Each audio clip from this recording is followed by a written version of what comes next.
Play অফের আগে স্বস্তি নেই কেকেআর শিবিরে, দেশে ফিরলেন বিধ্বংসী ওপেনার।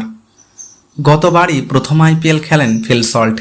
দিল্লি ক্যাপিটালসে ছিলেন এই কিপার ব্যাটার, হাতে গোনা কিছু সুযোগ পেয়েছিলেন, সেই অর্থে নজর কাটতে পারেননি। দিল্লি তাকে রিটেন ইন করেননি।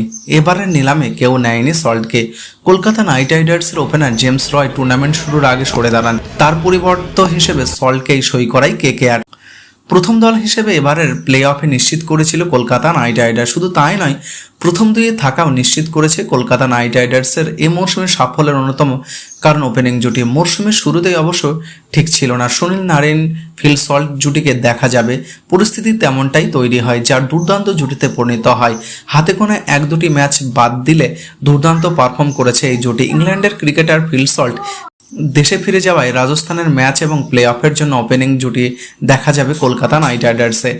গতবার প্রথম আইপিএল খেলেন ফিল সল্ট। দিল্লি ক্যাপিটালসে ছিলেন এই ব্যাটার, হাতে গোনা কিছু সুযোগ পেয়েছেন, সেই অর্থে নজর কাটতে পারেনি, কিন্তু তাকে রিটেনই করেনি। এবারের নিলামে কেউ নেয়নি সল্টকে। কলকাতা নাইট রাইডার্সের ওপেনার জেমস রয় টুর্নামেন্ট শুরুর আগে সরে দাঁড়ান।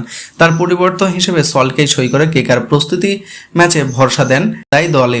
টি-20 বিশ্বকাপের প্রস্তুতি ঘরের মাঠে পাকিস্তানের বিরুদ্ধে 4 ম্যাচে টি-20 সিরিজ খেলবে ইংল্যান্ড। বিশ্বকাপ স্কোয়াডে থাকা ইংল্যান্ডের অন্যান্য ক্রিকেটার আগেই দেশে ফিরে গিয়েছেন। অধিনায়ক জস বাটলার বিদায় জানিয়েছেন রাজস্থান রয়্যালসকে, তেমনই ফিরছেন উইল জ্যাকসন। শোনা গিয়েছিল প্রথম চয়েস কিপার ব্যাটার না হওয়া ফিল সল্টকে প্লে অফে পেতে পারে কলকাতা নাইট রাইডার্স। সেই প্রত্যাশা অবশ্য নেই। বোর্ডের ডাকে দেশে ফিরেছেন ফিল সল্টও। ফিল সল্ট দুর্দান্ত খেলায় এবারে সুযোগ পাচ্ছিলেন না কেকেআর আফগান কিপার ব্যাটার রহমতুল্লাহ গুরবাজ। গুজরাট টাইটান্সের বিরুদ্ধে অ্যাওয়ে ম্যাচে তাকে সুযোগ দেওয়া হবে বলে মনে করা হয়েছিল। বৃষ্টির ম্যাচে ভেস্তে যাওয়ায় সুযোগ পাননি।